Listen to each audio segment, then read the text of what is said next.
Hey guys, tonight we are slipping into the damp, silk-shrouded corridors of the 15th century Ming dynasty. We're heading straight into the heart of the Imperial Orchard Factory, the most prestigious workshop of the era, to begin a process that is so agonizingly slow, it makes watching grass grow look like a high-octane thriller. We are here to polish and craft a Ming dynasty lacquer bowl. Just a fair warning if you're the kind of person who gets annoyed when a web page takes more than 2 seconds to load. You probably would to survive the first week of this apprenticeship. We're talking about a craft where hurrying is considered a spiritual failure and where your primary tools are patience, humidity, and a very specific type of toxic tree sap. You might end up with a masterpiece, or you might just end up with a very expensive rash and 6 months of lost sleep. So, before you get comfortable, take a moment to like the video and subscribe, but only if you genuinely enjoy what I do here. I love hearing from you while the rest of the world is quiet. Drop a comment and tell me which city you're in and what time it is right now. Are you catching this in the pre-dawn hush of London? Or is it a rainy afternoon in Seattle now? Dim the lights. Maybe turn on a fan for that soft background hum, and let's ease into tonight's journey together. You wake up to the sound of a distant gong, but the air around you tells you more than the sound ever could. It's heavy. It's thick. It feels like walking through a warm, invisible soup. You're in Beijing during the Xuande reign of the Ming dynasty, roughly the 1430s. The room is dim, lit only by the gray light of a humid morning. This humidity is an accident. It's your best friend and your worst enemy. In the world of lacquer, dry air is the death of art. You sit up on your wooden bed, and the first thing you do is look at your hands. They are stained a deep, dark amber at the cuticles, a permanent souvenir of the sap you've been handling. You walk toward the center of the workshop, and there it sits on a low table. The embryo, right now, it's just a humble bowl carved from seasoned ginkgo wood. It's pale, light, and almost fragile looking. If you held it up to the light, you could see the faint, rhythmic ghost of the lathe marks.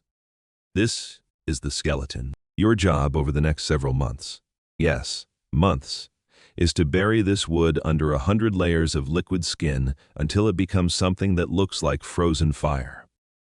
The mainstream historical fact you should know is that the Xuande period is widely considered the absolute golden age of Chinese lacquerware. The Emperor Xuande himself was a massive patron of the arts, and he established the Guoyuan Chang, or the Orchard Factory, specifically to produce the highest quality carved lacquer for the palace. This wasn't just furniture making. This was a state-level obsession. The lacquer produced during these few years was so superior in its depth of color and precision of carving that it became the gold standard for every dynasty that followed. You aren't just making a dish for someone's rice. You rebuilding a vessel for the emperor's prestige. You reach out and touch the raw wood. It feels thirsty. You know that if you just slapped paint on it, the wood would warp, the surface would crack, and you'd likely find yourself in a very uncomfortable conversation with an imperial overseer. No, the first step is the binding. You take a small bowl of raw lacquer. It's a thick, creamy gray, white liquid that smells, well, it smells like a mixture of sweet pine and something slightly fermented. Here is the niche, slightly weird fact for the night. Lacquer isn't paint. It's actually a natural polymer resin harvested from the Toxicodendron vernicifluum, or the Chinese lacquer tree. It doesn't dry through evaporation like modern paint. Instead, it cures through a chemical process called polymerization. And here's the kicker. It only cures in a warm, humid environment. The lacquer needs to breathe in the moisture to turn from a liquid sap into a hard, durable plastic. If the air is too dry, the lacquer stays sticky forever. It's essentially a biological liquid that thinks it's still part of a living tree. and you have to trick it into hardening by mimicking a rainy forest floor. As you prepare to apply the very first seal, you notice a group of senior craftsmen whispering in the corner about a particular piece destined for the Forbidden City. This brings us to a point of intense academic controversy: the Xuande mark. Even today, historians and museum curators argue about when and how the imperial marks were applied to these bowls. Some scholars insist the made in the Xuande rain marks were carved into the lacquer after the piece was finished and then filled with gold dust. Others argue that on the truly authentic pieces, the marks were inlaid during the layering process itself. There's even a persistent debate about whether many of the Xuande pieces in museums today were actually made during the later Jiajing period by craftsmen who were just really good at faking their ancestors. Handwriting. You look at your blank wooden bowl and wonder whose name will eventually be scratched into its bottom. And if a scholar 500 years from now will call you a master or a ghost. You pick up a brush made of human hair. Yes, human hair, because it's the only thing fine and resilient enough to spread the lacquer without leaving bubbles. You dip it into the grayish sap. You apply the first coat to the wood. It's thin, almost invisible, but as the sap hits the air, it begins to darken, turning a muddy brown and then a translucent black. You move the brush slowly, overlapping your strokes by exactly half a finger. Width. It's repetitive. It's quiet. You can hear the rhythmic shuck of the brush against the grain. Your modern mind wants to scream, "Can we just use a spray gun?" But your Ming Dynasty body knows better. You feel the drag of the lacquer. It's sticky, pulling back against your hand like it wants to stay on the brush. You finish the interior of the bowl, then the rim, then the foot.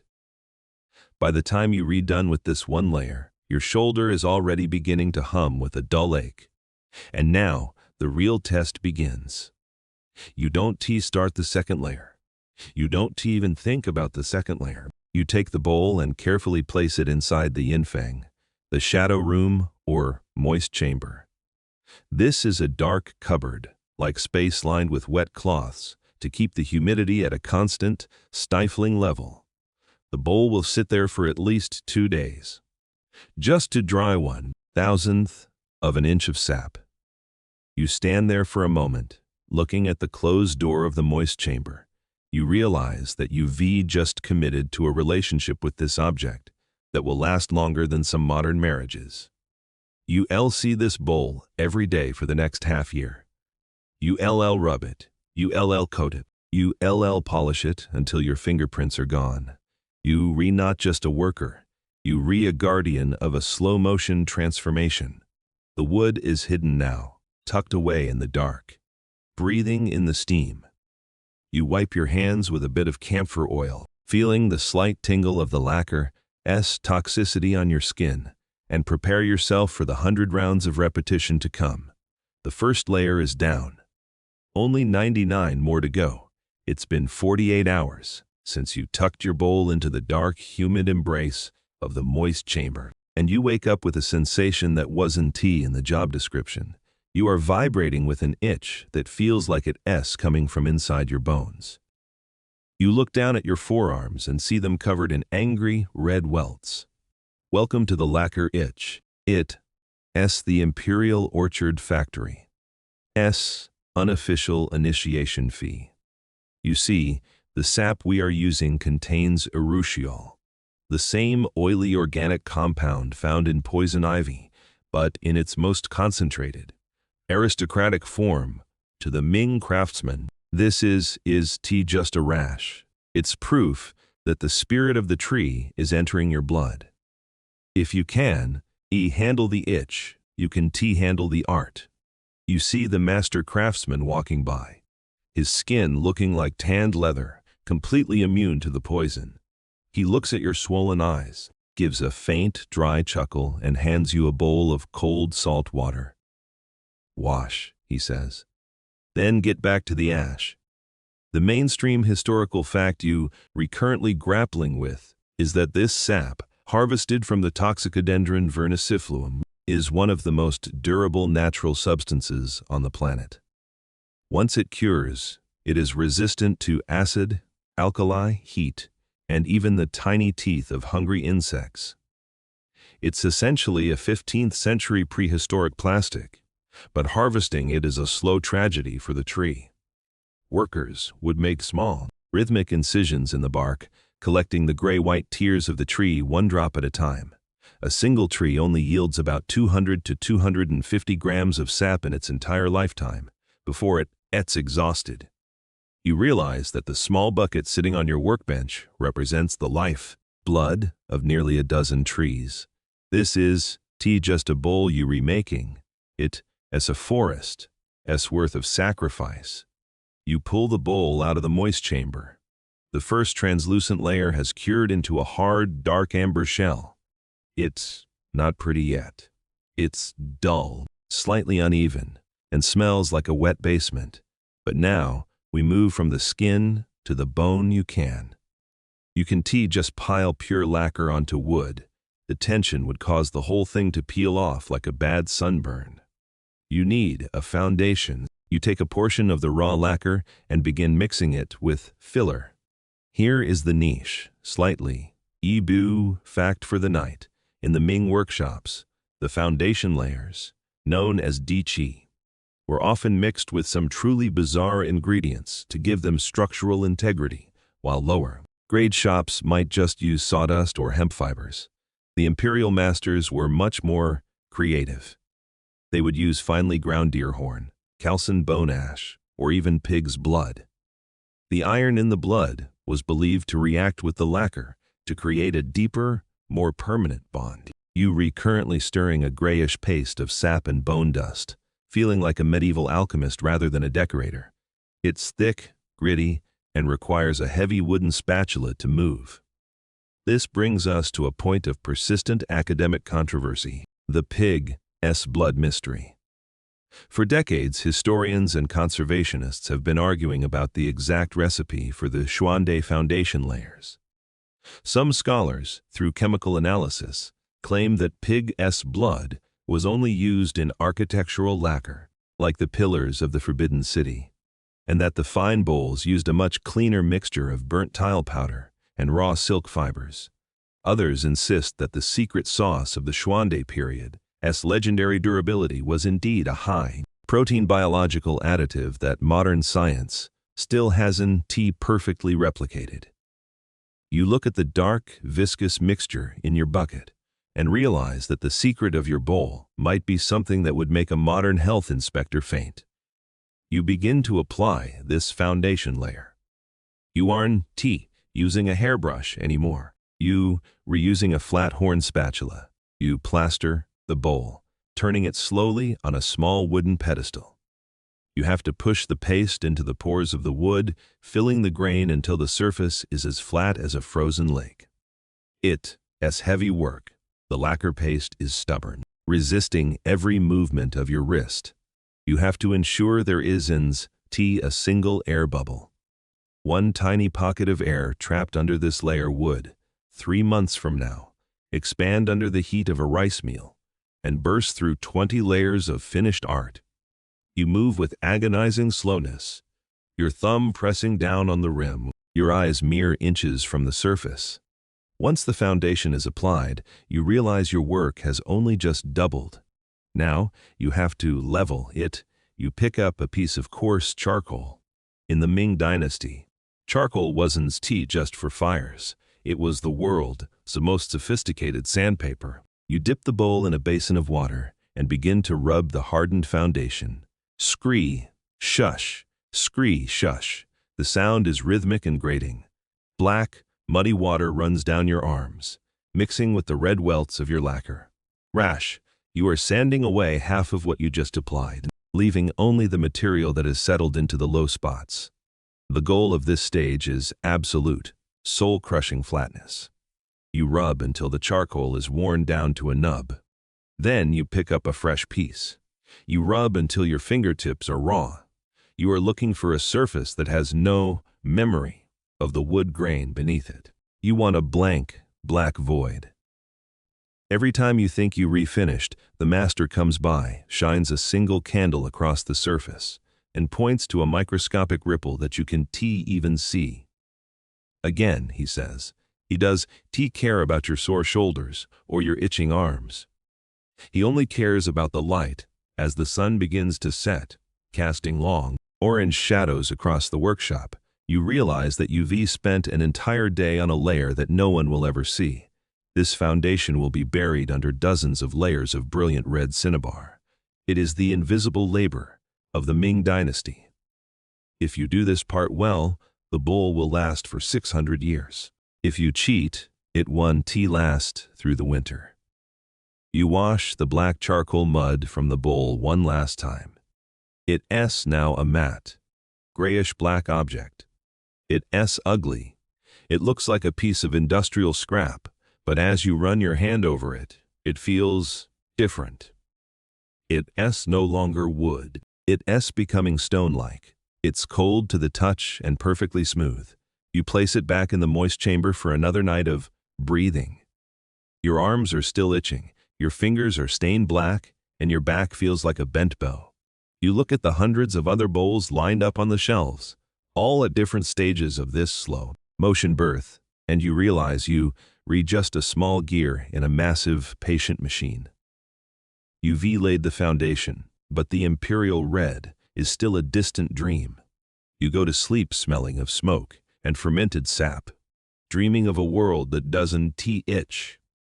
You staring at the dull, gray-black surface of the bowl you just leveled with charcoal, and your mind starts to wander. You might be asking yourself, why did I spend 2 days sanding this foundation down to a microscopic level if I am just going to bury it under a mountain of red ink? It's a fair question. In any other job, you'd be finished by now. If you were making a wooden bowl for a peasant's farmhouse, you'd give it a quick rub of oil and call it a day. But here in the Imperial Orchard Factory, you are learning a hard truth.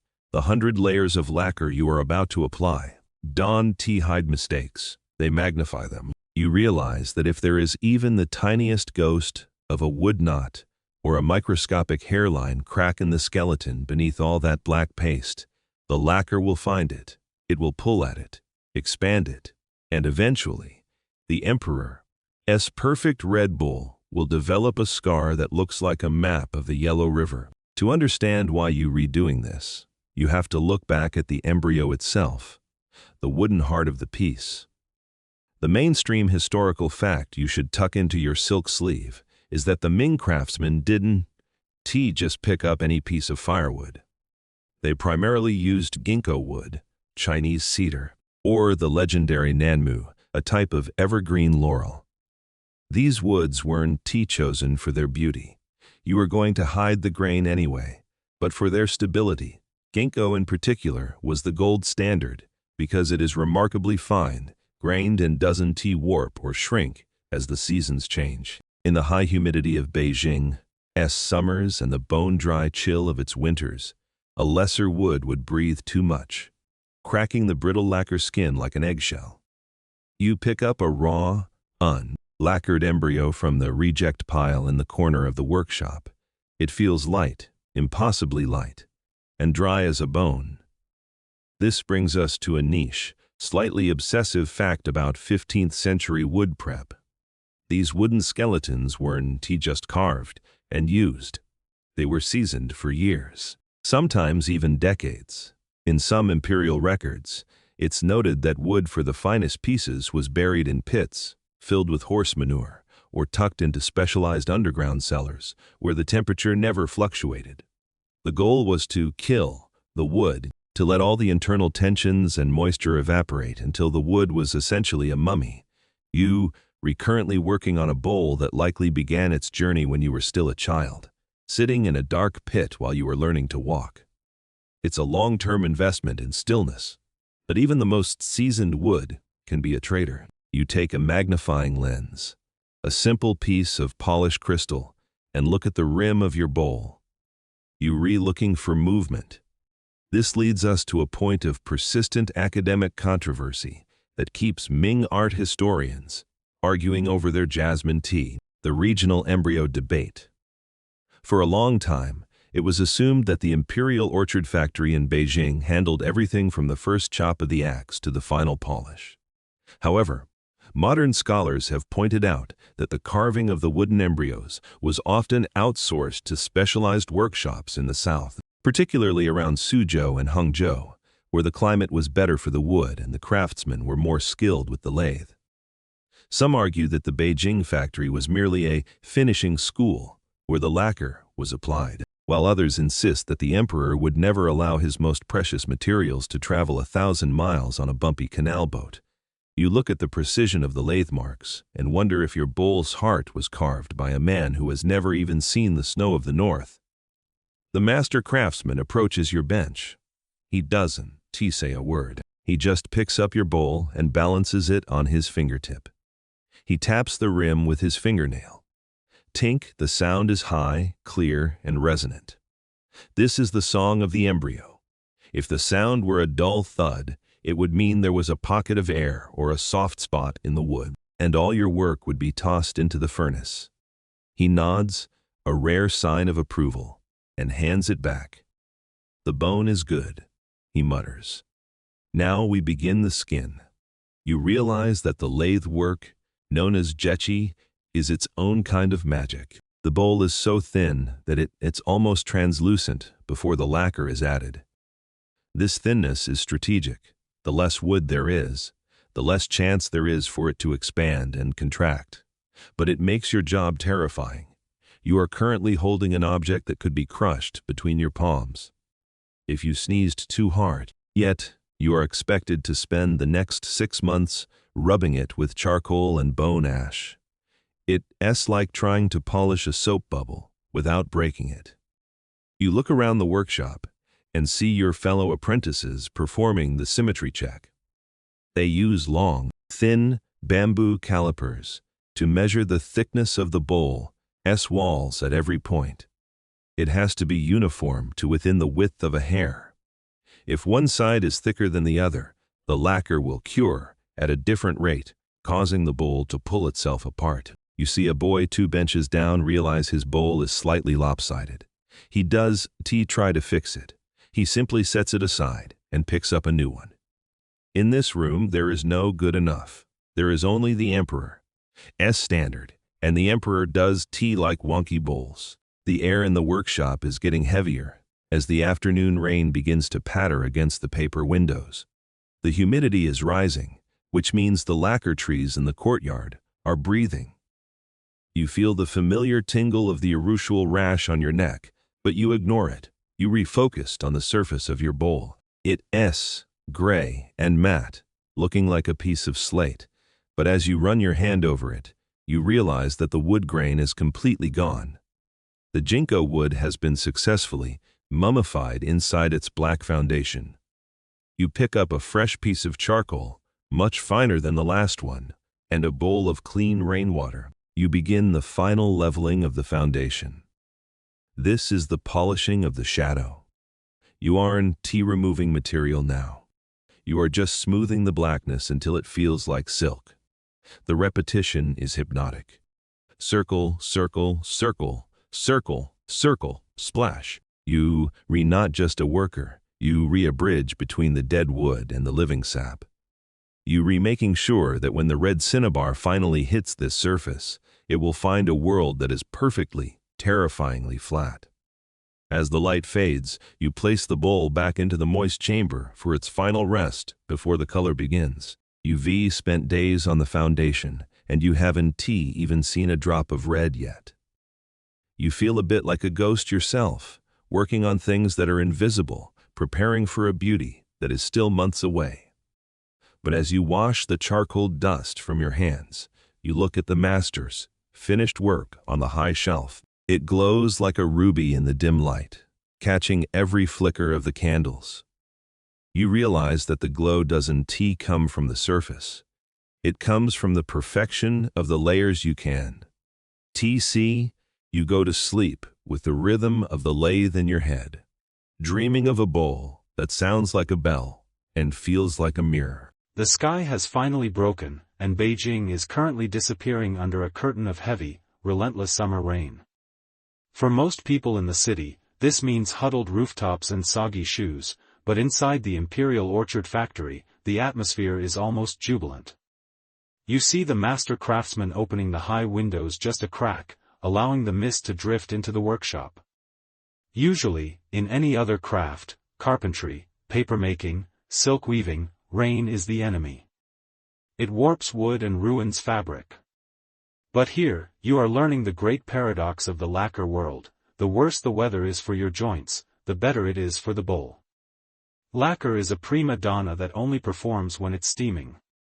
You pick up your ginkgo wood bowl. It's sitting there in its matte black foundation, looking like a charred piece of coal. It's thirsty. Today, we move past the mud of the foundation and begin the first true coat of refined lacquer. You look at the small porcelain vat in front of you.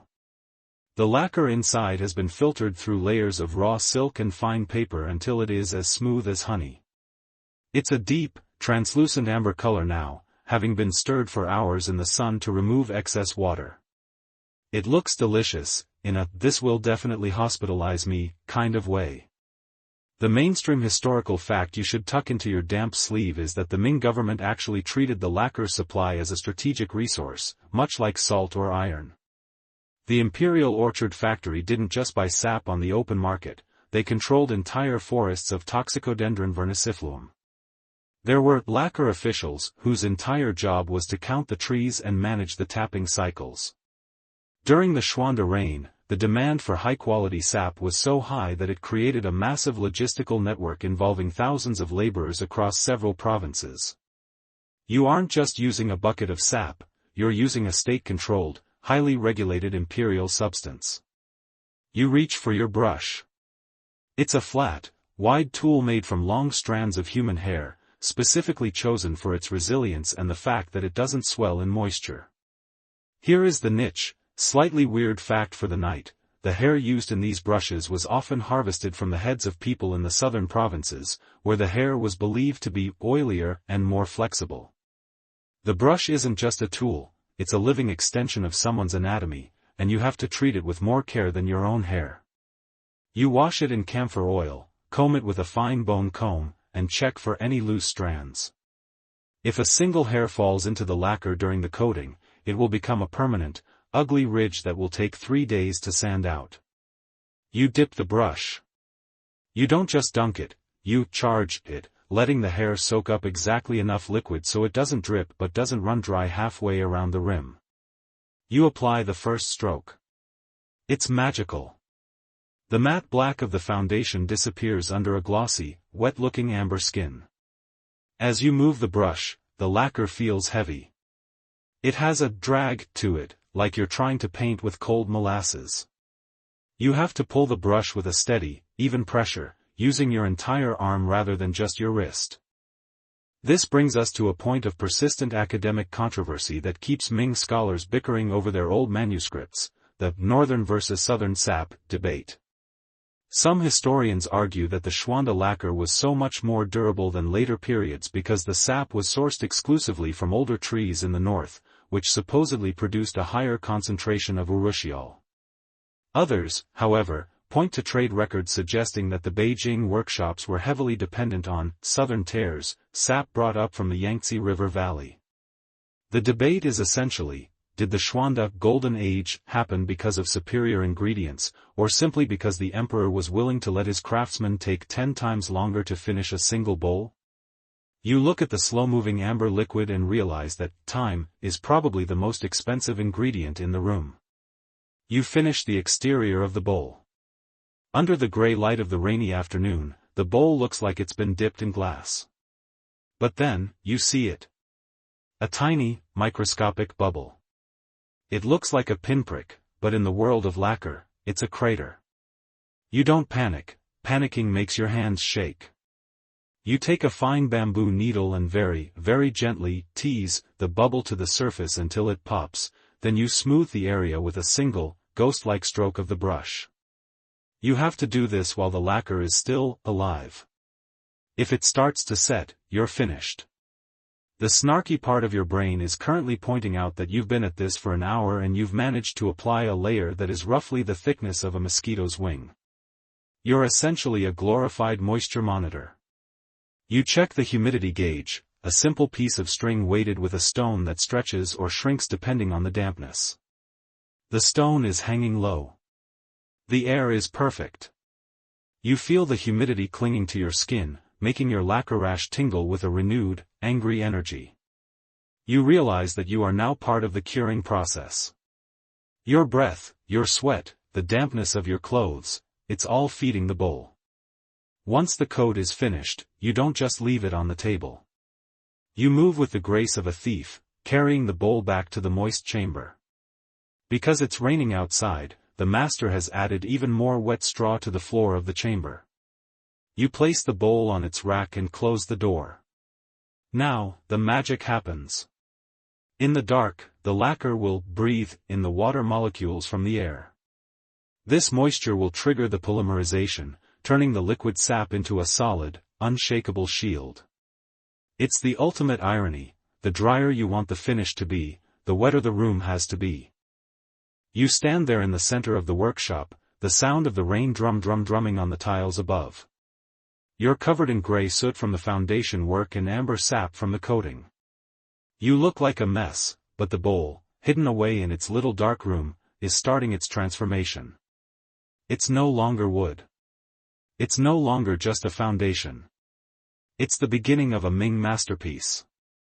You realize that you are now a slave to the weather. If the sun comes out tomorrow and the humidity drops, you'll be spending your afternoon hanging wet blankets and splashing water on the floor like a frantic servant. But for now, the rain is your friend. You sit down, pick up your hair comb, and begin cleaning your brush for the next layer. One down. Only about 80 or 90 more to go.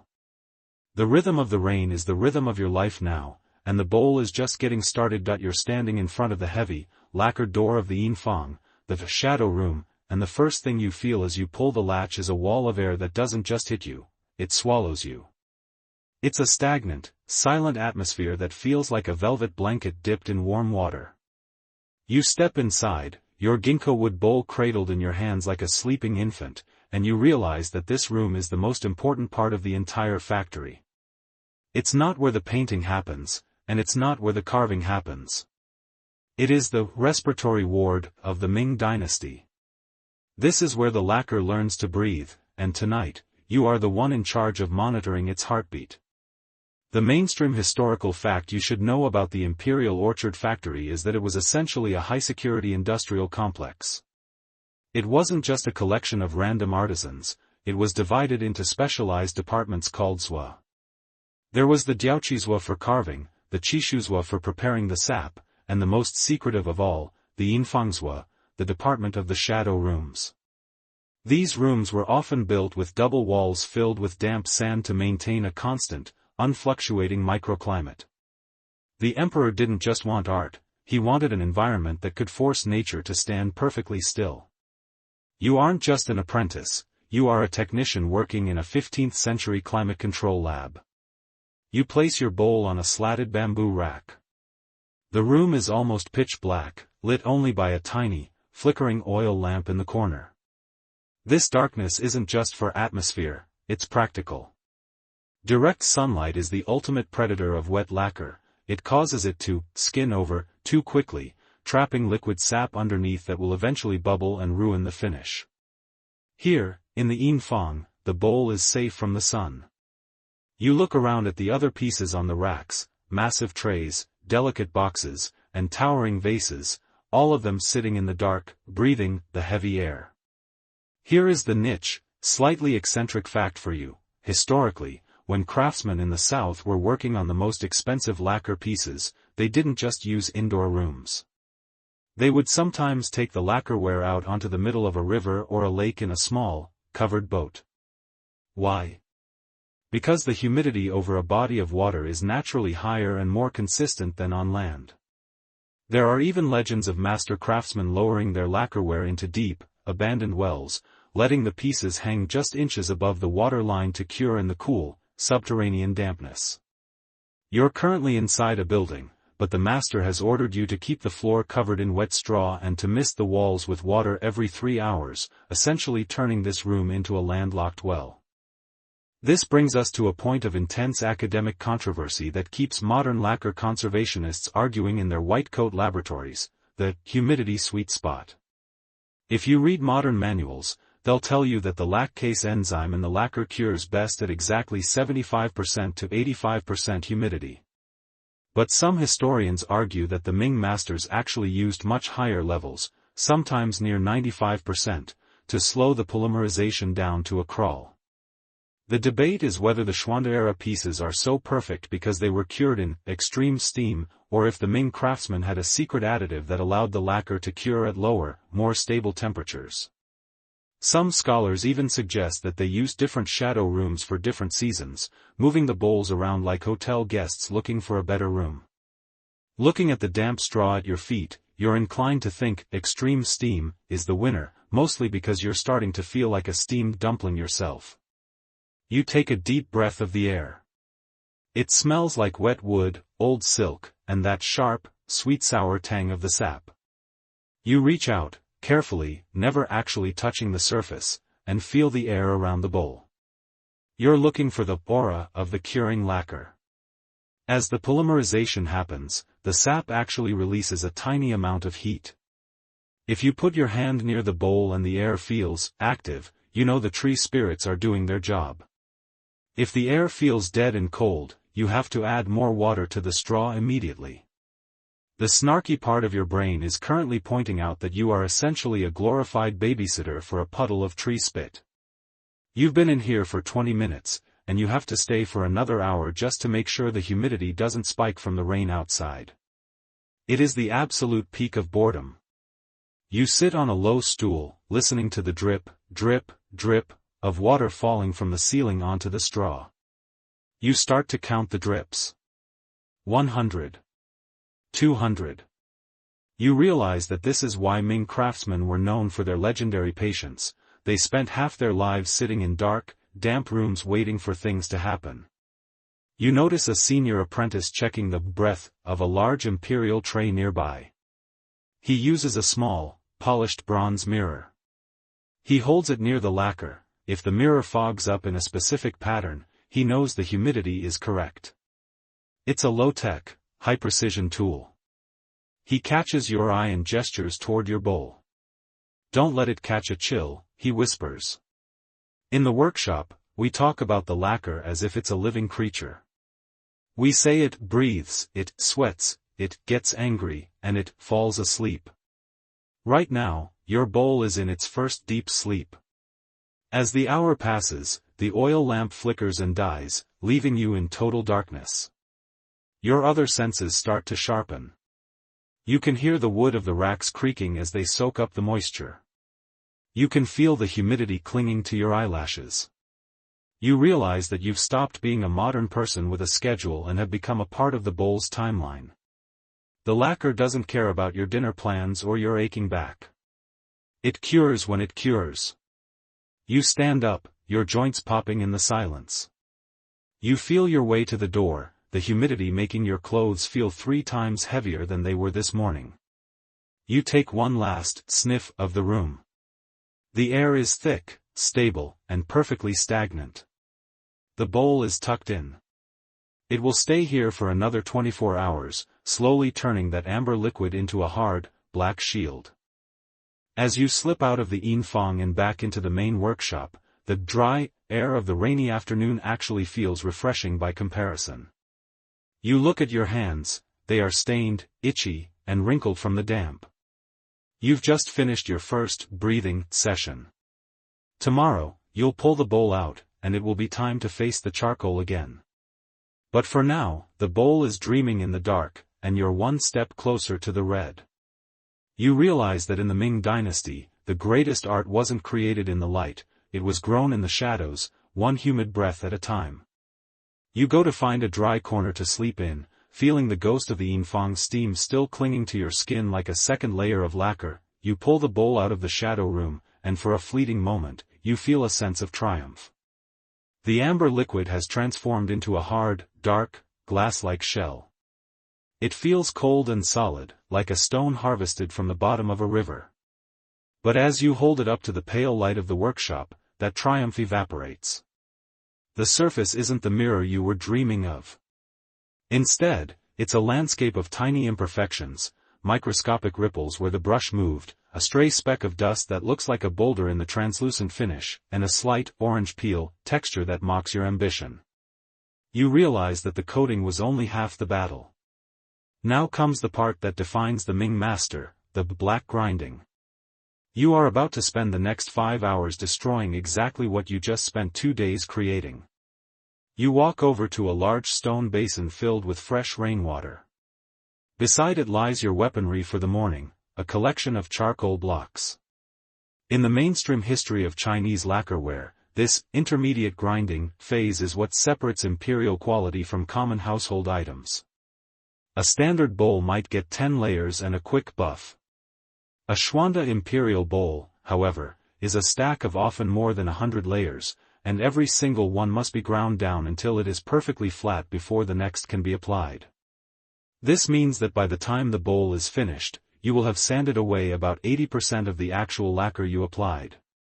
You are essentially a sculptor of negative space, thinning the skin of the bowl until it is as uniform as a heartbeat. You pick up a block of charcoal.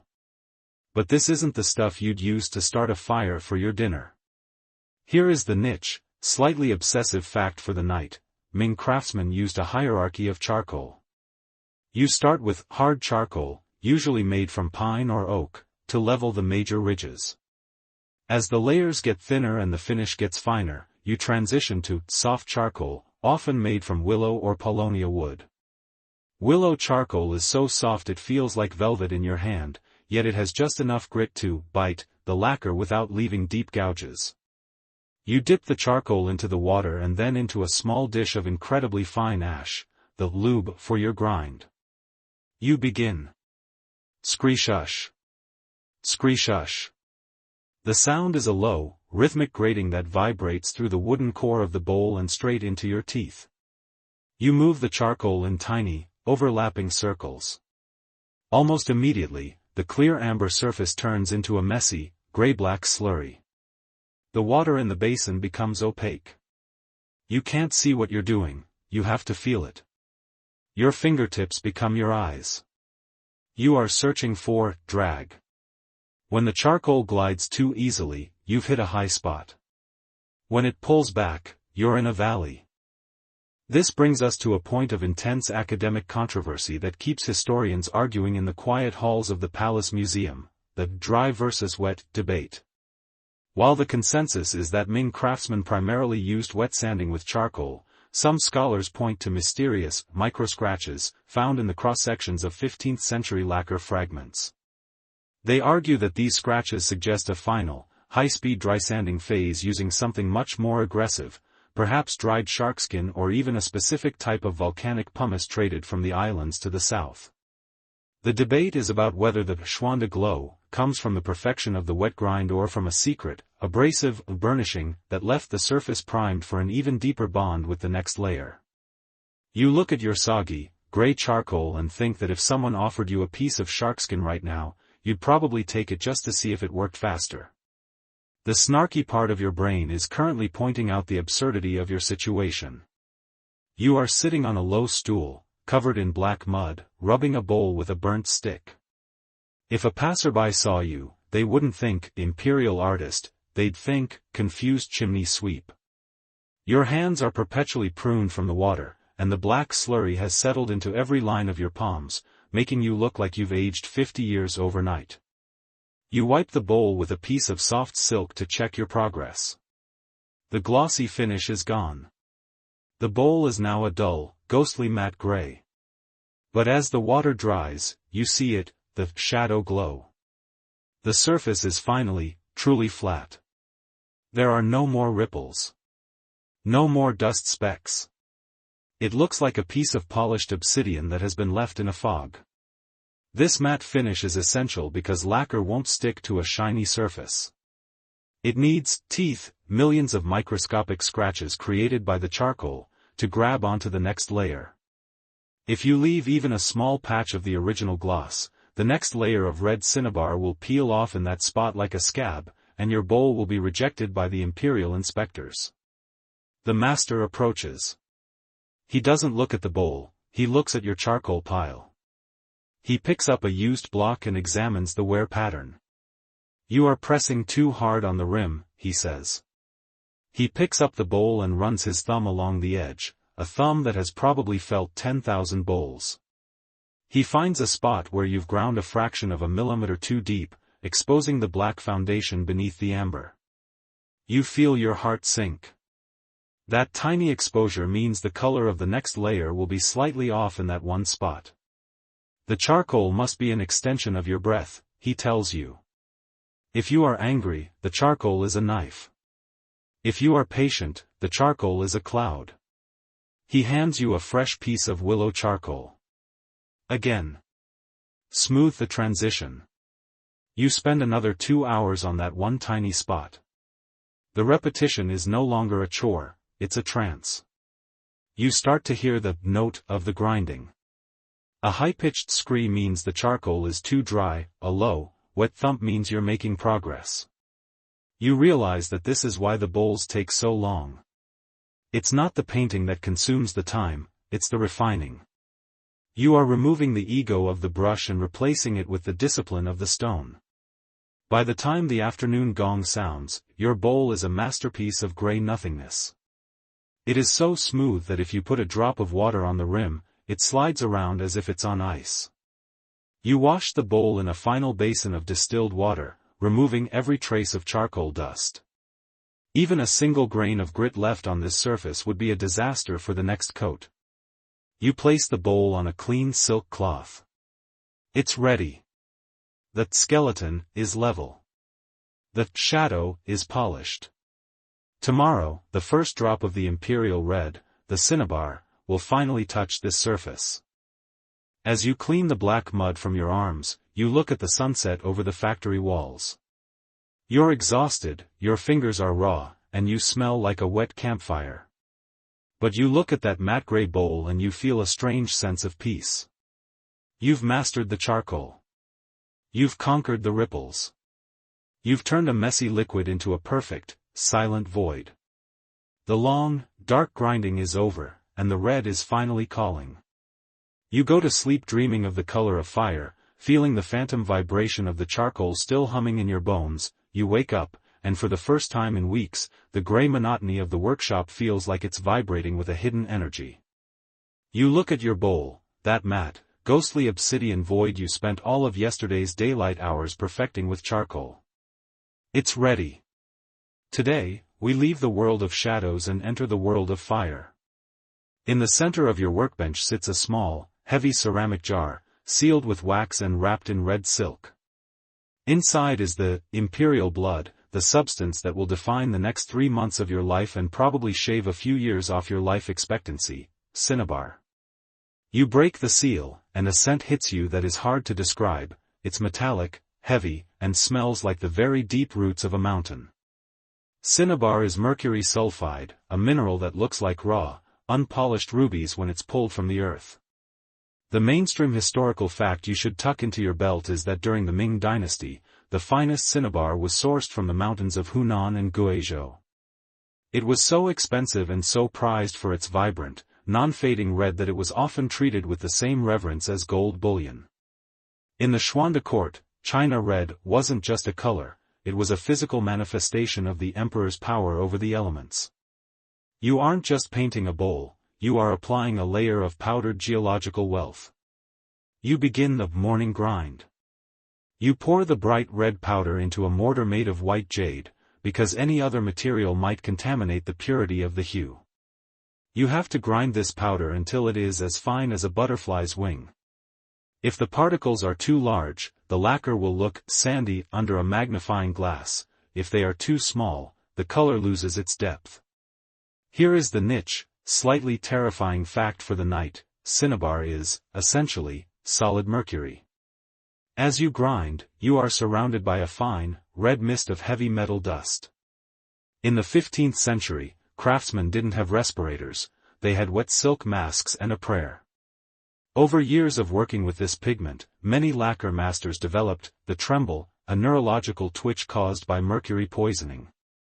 They believed it was the spirit of the red making them vibrate with artistic energy. In reality, it was their brains slowly being pickled by the emperor's favorite color.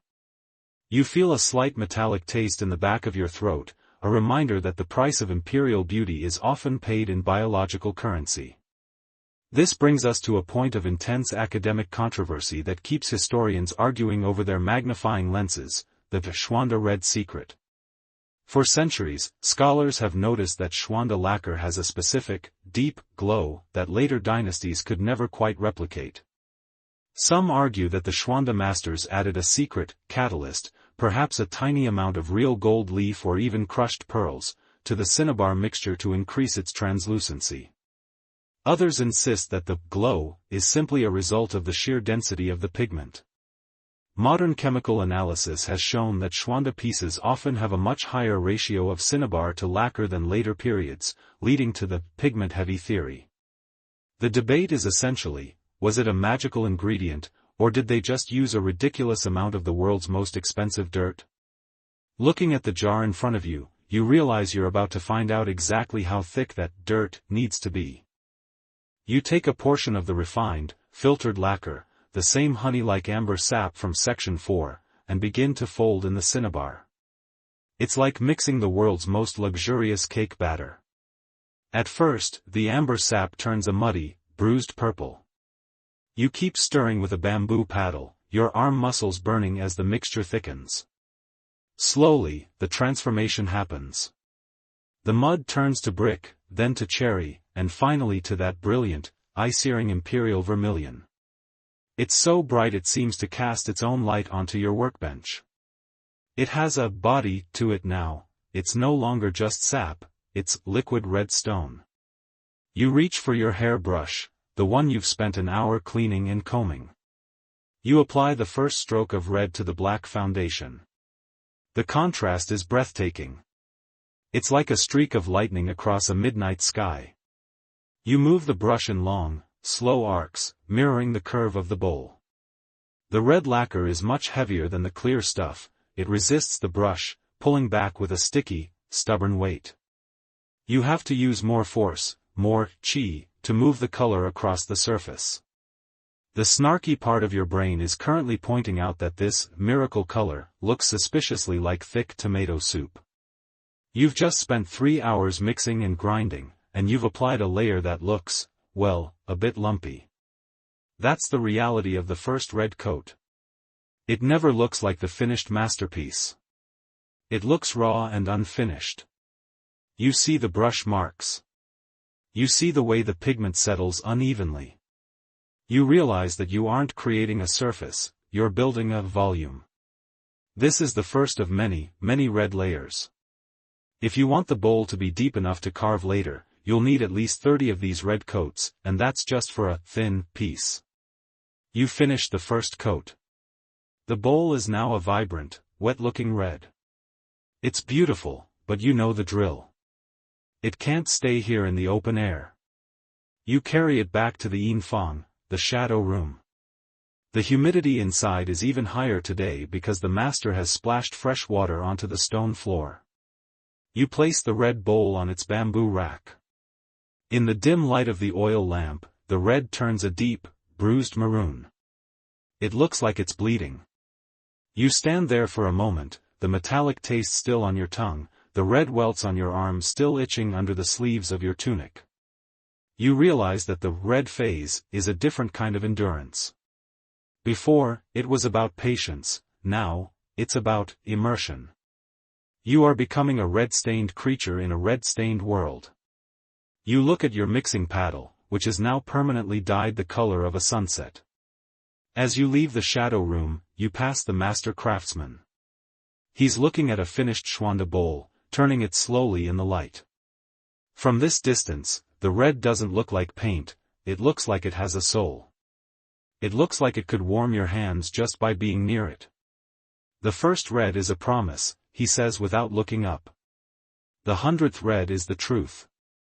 You go back to your bench to begin the cleanup, which mostly involves trying to wipe the cinnabar from your skin before it sinks in. You're exhausted, but you're no longer bored. The gray void is gone. Your world is red now. You have 30 more layers of this soup to apply before we even think about the carving, and each layer will require its own grinding, its own waiting, and its own conversation with the moisture. You fall asleep with the image of that jade mortar in your mind, dreaming of a world where everything glows with the heat of powdered mountains and the patience of 1,000 years. You pull the bowl out of the shadow room for the 20th time, and if you were hoping for a dramatic transformation, I've got some bad news for you. It looks exactly the same as it did 3 weeks ago. It's red. It's slightly shiny. It's incredibly boring. You've entered the infinite loop, the part of the Ming lacquer process that is less about art and more about a psychological war of attrition. Every morning, you grind the surface with charcoal. Every afternoon, you apply a new coat of cinnabar lacquer. Every evening, you tuck it into the moist darkness to breathe. You are now a human clock, ticking away the Schwanda era one microscopic layer at a time. Your modern brain is probably doing the math, figuring out that if each layer is about the thickness of a silk thread, you're currently working on a surface that has moved less than a millimeter in a month. You've become a biological 3D printer, but one with a really, really slow processor. The mainstream historical fact you should anchor yourself to is that the Imperial Orchard Factory was a massive, state-run machine of industrial-scale patience. This wasn't a cozy little hobby shop. At its peak during the Schwanda reign, the factory employed thousands of specialized laborers, all working in a synchronized dance of repetition. The scale was necessary because the emperor didn't just want one bowl, he wanted hundreds of sets of dishes, trays, and furniture for the Forbidden City. To keep the quality consistent across thousands of pieces, every apprentice had to follow the same rigid, sand-coat-sand rhythm. You aren't just making a bowl, you're a single cell in a massive imperial organism that is slowly secreting a masterpiece. You pick up your hairbrush, and by now, the movement is purely mechanical. You don't even have to think about the stroke anymore. But even in this trance, you have to be vigilant. This brings us to a niche, slightly obsessive fact about the airborne enemy. In the Imperial Orchard Factory, the greatest threat wasn't a rival artisan or a grumpy inspector, it was dust. A single speck of household dust, a tiny flake of skin, or a microscopic fiber from your tunic landing on layer 45 would create a mountain that would be visible on layer 80. To combat this, some of the most elite workshops were built with water walls, or were positioned over indoor ponds to trap floating particles. There are even accounts of craftsmen working in the nude or in specialized silk shifts that were dampened with water to prevent lint from shedding. You look at your own tunic, which you've started misting with a spray of water every hour, and realize you've become a walking, talking humidifier just to protect a few drops of sap. As you apply layer number 21, you find yourself pondering a point of intense academic controversy that keeps museum conservators arguing over their high-tech scans, the actual layer count. If you visit a museum today and look at a Schwanda carved lacquer piece, the placard will often say, 100 layers of lacquer. However, modern researchers using cross-sectional microscopy and infrared scanning have found that many of these 100-layer pieces actually only have 30 or 40 layers. The debate is fierce. Were the Ming records exaggerated for imperial propaganda to make the work seem more difficult than it was? Or did the craftsmen bulk up the layers by adding more fillers like bone ash or powdered charcoal in the middle of the stack, essentially cheating the count? Some scholars argue that 100 was a symbolic number representing perfection rather than a literal tally. But as your aching arm moves the brush for the 1,000th time, you're pretty sure that whether it's 40 or 100, it feels like a million. The snarky part of your brain is currently wondering if the emperor actually noticed. I mean, if you skipped layer 62, would he really be able to tell?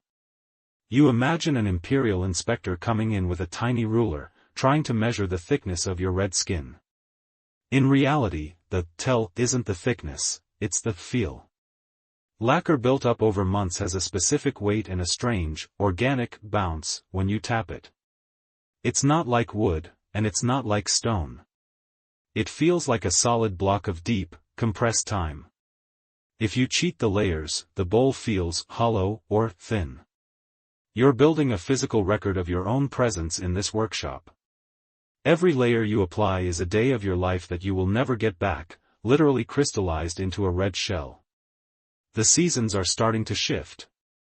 The heavy rains of summer are giving way to the crisp, dry air of autumn. This is a disaster for your workflow. Lacquer hates the dry. You notice the master craftsman becoming increasingly frantic, hanging even more wet blankets around the workshop and ordering you to keep the floors flooded with an inch of water at all times. You're now working in a swamp, your feet perpetually damp, your skin smelling like a mixture of cinnabar and stagnant pond water. The lacquer has become your master. It dictates how you breathe, how you walk, and how you manage the very air around you. You reach for the cinnabar vat. The mixture is getting thicker now, the pigment settling into a dense, heavy sludge at the bottom. You have to stir it for an hour every morning just to wake the color up. As you stir, the brilliant red swirls like a slow-motion galaxy. You've started to see that red even when you close your eyes. It's on your hands, it's in your dreams, it's the only color left in your universe. You realize that the repetition has done something to your mind. You no longer care about the finished bowl. You only care about the next stroke. The next circle of charcoal. The next breath of the shadow room. By the time you finish layer number 30, you notice that the rim of the bowl has started to soften. The sharp edges of the ginkgo wood are being rounded out by the thickness of the lacquer. It's starting to look less like a dish and more like a heavy, red donut. This is the goal. You need this meat on the bone before the carvers can even touch it. If the lacquer isn't thick enough, the carver's knife will hit the wood, and the piece will be ruined. You are essentially growing a flesh of red sap over a wooden skeleton. As the sun sets, casting a bloody light that matches the cinnabar on your bench, you place the bowl back in the yin fang. You're exhausted, your fingers are stained a permanent sunset orange, and your back feels like it's been carved from charcoal. You look at the stack of bowls and realize you've only just finished the first third of the layering process. The infinite loop will continue for another 2 months. But as you wash your face in the cold workshop water, you see a finished bowl glinting on the master's desk. It looks so deep, so rich, as if the red goes on forever into the center of the earth. You realize that the repetition isn't just a chore, it's the only way to squeeze that much soul into a single object. You go to sleep to the sound of the water walls dripping, dreaming of layer 31 and the endless, beautiful red of the Ming. You're sitting there in the guttering candlelight of the late-night workshop, and the bowl in your hands finally feels like it has developed a personality. It's no longer that feather-light ginkgo wood skeleton that felt like it might blow away in a stiff breeze. No, after 40-odd layers of cinnabar lacquer, the object has gained weight, a dense, deliberate gravity that makes your wrists ache by the end of the day. It's starting to feel like a polished stone or a piece of heavy silk that has been magically frozen into a curve. You run your thumb along the bottom of the bowl, where the lacquer is still relatively thin, and you feel something, a tiny, intentional snag. You lean closer to the flame, squinting through the red dust on your eyelashes, and you realize you aren't the only ghost who has touched this piece of art. This brings us to a mainstream historical fact that gives every museum curator a bit of a headache: the Ming Xuanda Nianji mark. Emperor Xuanda was a man who didn't just love art, he was an accomplished calligrapher himself. He was so obsessed with the branding of his reign that he insisted the 6-character imperial mark be applied with the same precision as a state decree. On most imperial lacquer, this mark, made in the Xuanda reign of the Great Ming, is carved into the base in a style that mimics the emperor's own handwriting. It's elegant, authoritative, and terrifyingly permanent. But as you look at your bowl, you realize that applying that mark is the final step, a high-stakes ceremony involving gold leaf and a steady hand. Right now, however, you are looking at a much more humble secret. You see a tiny, microscopic scratch hidden deep under the current layer of red. It's not an imperial mark, it's a name. This is your niche, slightly rebellious fact for the night. many of the anonymous craftsmen in the imperial orchard factory weren't actually content with being nameless cogs in the emperor's machine. Despite the strict laws forbidding artisans from signing their work, because everything technically belonged to the Son of Heaven, craftsmen would sometimes scratch their family names or a private symbol into the 10th or 20th layer of lacquer. They knew with absolute certainty that these marks would be buried under 60 more layers of cinnabar and would remain invisible for the next 500 years. It was a silent act of ego, a way of saying, I was here, to a future that would never see them. You're currently applying layer 41, and you are literally burying a man's identity under a fresh coat of red sap. It's a strange feeling, being the one who silences the history of the person who sat at this bench before you. But this hidden signature game leads us into a point of intense academic controversy that keeps historians bickering over their magnifying glasses, the ghost carver theory. For decades, scholars have noticed that the calligraphy on Schwanda lacquer pieces is suspiciously consistent, too consistent for a factory employing hundreds of different carvers. Some historians argue that there was a single master of the mark, a high-ranking official whose only job was to carve the emperor's name on every piece to ensure perfection.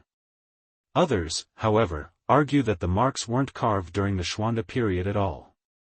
They point to stylistic inconsistencies and argue that many of the pieces in our modern museums were actually retrofitted during the later Qing dynasty. They suggest that 18th-century emperors, desperate for the Schwanda glow, took older, unmarked Ming pieces and had their own craftsmen carve the Schwanda mark into them to boost their value. The debate is essentially, are we looking at a 15th-century masterpiece or an 18th-century designer fake made by the world's most skilled forgers? As you smooth the lacquer over that hidden scratch on your bowl, you realize the truth is literally buried under your brush. The snarky part of your brain is currently wondering if you should add your own little mark. Maybe a tiny smiley face or a complaint about the price of rice in the 1430s? You imagine an archaeologist in the year 2024 using an X-ray machine to look through your bowl and finding a 15th century, wait, I'm still itching, written in the 50th layer. But you don't do it. The imperial auditor, a man with a very sharp eyes and a very short temper, is due for a walkthrough tomorrow. He doesn't look for beauty, he looks for disruptions. He'll take a bone-dry silk cloth and run it over your work. If the cloth snags on even a microscopic bubble or a hidden scratch, he'll know you haven't been grinding your layers correctly. In this factory, a creative mark isn't a sign of an artist, it's a one-way ticket to a very long, very unpaid holiday. You dip your brush back into the cinnabar vat. The lacquer has become your world. You know the exact tack of the sap, the way it feels when it's just about to set.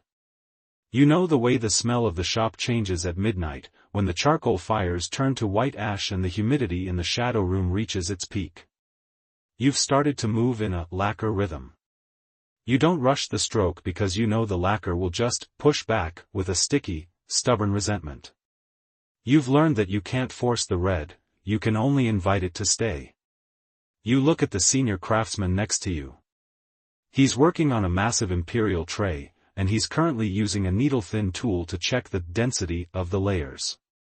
He looks like a doctor performing surgery on a sunset. He catches you staring and gives you a look that says, "Back to work, layer boy." He's right. You've got 15 more layers to apply before the carving master even looks at your bench. You're currently in the limbo of the process. The layers are too thick to see the wood, but too thin to start the art. You're just a builder of depth.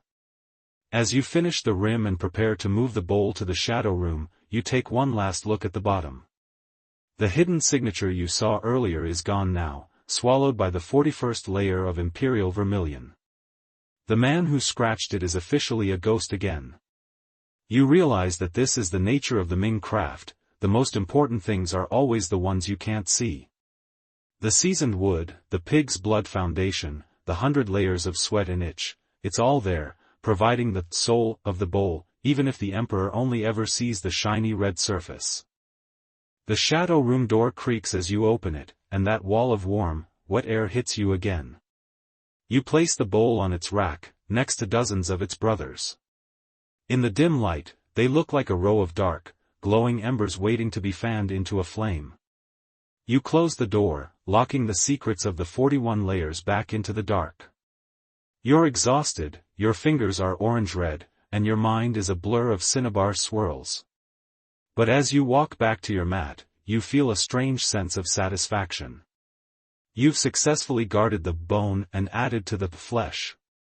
Tomorrow is layer 42. Only 58 more to go. The rhythm of the Ming is slow, but it's the only thing that lasts. You fall asleep with the metallic taste of mercury and the sweet smell of sap on your breath, dreaming of a mark that says your name in the dark. You wake up, and for the first time in months, the sound of the rain doesn't fill you with a sense of duty. The humid, swampy atmosphere of the workshop has been replaced by a crisp, dry stillness. You look at your bowl, and it's unrecognizable. It has finished its infinite loop of layering. It no longer looks like a bowl, it looks like a thick, heavy slab of red marble that has been miraculously bent into a curve. The walls are now several millimeters thick with pure, compressed cinnabar lacquer. If you were to drop it now, it wouldn't shatter like porcelain, it would likely make a dull, heavy thud and possibly crack the floorboards. It is a solid block of time, and today, you are going to find out what's hidden inside that red mountain. Today, the knife finally meets the skin. You walk into the carving studio, a room that is as silent as a tomb. Unlike the grinding room, which is filled with the sound of splashing water and grating charcoal, the carving studio is a place of absolute, monastic focus.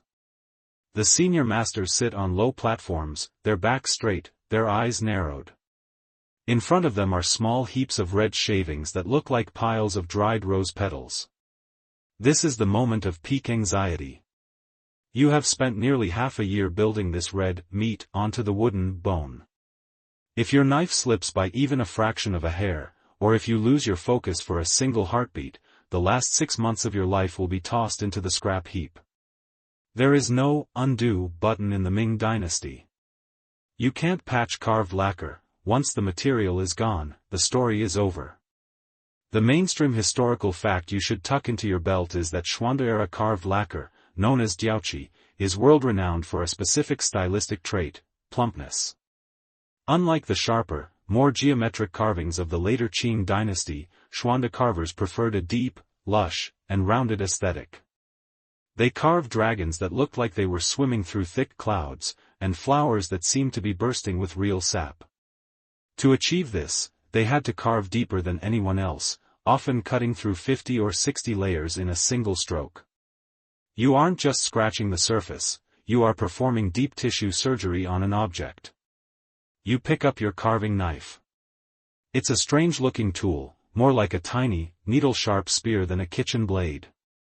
It's made of the highest quality, cloud-pattern, steel, quenched in oil to give it an edge that can slice through silk in mid-air. Here is the niche, slightly, hand-surgeon, fact for the night: the carvers in the Imperial Orchard factory didn't just hold their knives, they married them. Many masters would wrap the handles of their tools in specific types of rayskin or silk thread that had been molded to the exact shape of their grip over decades. The tool wasn't an instrument, it was a permanent extension of their nervous system. You feel the weight of the spear in your hand, your fingers trembling slightly from the realization that you are about to make the first wound in your perfect red surface. As you position the blade vertically over the rim of the bowl, you find yourself pondering a point of intense academic controversy that keeps art historians arguing in their climate-controlled offices: the state of the cure. For centuries, scholars have debated exactly when the carving happened. Some argue that the lacquer had to be dead hard, fully cured and stone-like, to allow for the precise, microscopic details we see in museums.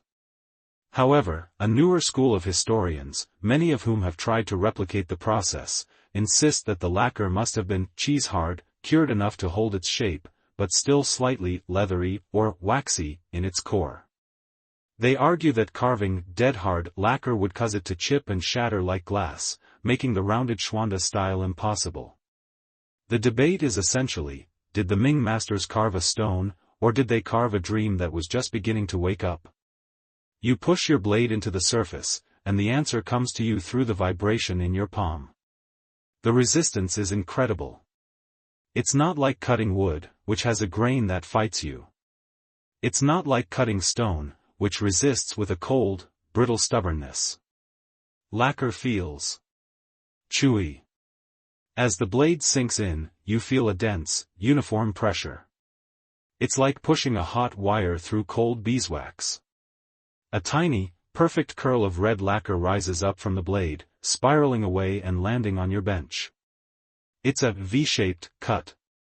You have to keep the knife perfectly vertical. If you tilt it even a degree, the rounded aesthetic will be lost, and the shadows in the carving will look flat and cheap. The snarky part of your brain is currently pointing out that you are holding your breath so hard your face is probably turning the same color as the cinnabar. You realize that you can't just carve. You have to listen to the knife. The sound of a perfect cut is a faint, crisp crrric, like the sound of a very thin layer of ice breaking over a deep pond. If the sound becomes a snap, you've hit a dry spot. If it's silent, you're moving too slowly and the lacquer is dragging on the blade. You are dancing in a soft solid, navigating a three-dimensional landscape that you are inventing as you go. You're carving a lychee pattern, a classic Schwanda motif symbolizing many children and a sweet life. You have to carve the individual scales on the fruit, each one a tiny diamond no larger than a grain of rice. You move the bowl on its padded silk cushion, rotating it with your left hand while your right hand remains a statue of controlled violence. You realize that you aren't just an artist now, you're an engineer of light. The depth of your cut determines the darkness of the shadow. By varying the angle of the round-off, you are deciding how the candlelight of the Forbidden City will play across the Emperor's rice. The air in the studio is filled with a fine, red dust that smells like a mixture of old library books and a blacksmith's forge. Your lacquer itch has returned, but it's different now, it's a localized tingle on your fingertips where the red sap dust is settling. You ignore it. You are deep in the carver's trance. The world outside the workshop, the politics of the court, the price of grain, the upcoming winter, has ceased to exist. There is only the tip of the blade and the resistance of the 61st layer. As the sun begins to set, casting long, dramatic shadows across your bench, you finish the first branch of the lychee tree. You take a soft brush and sweep away the red shavings. The pattern emerges from the flat surface like a ghost rising from a red lake. It's breathtaking. For the first time, you see the soul of the bowl. The layering wasn't just for thickness, it was for atmosphere. Because you've carved through so many layers, the edges of the pattern have a subtle, shimmering depth that a single layer of paint could never achieve. It looks as if the flowers are growing out of the center of the wood, pushing their way through the red skin. You set the knife down, your hand locked into a permanent claw shape from the hours of tension. You're exhausted, your eyes are burning, and you've only carved about 2 square inches of the bowl's exterior. At this rate, the carving will take another 2 months.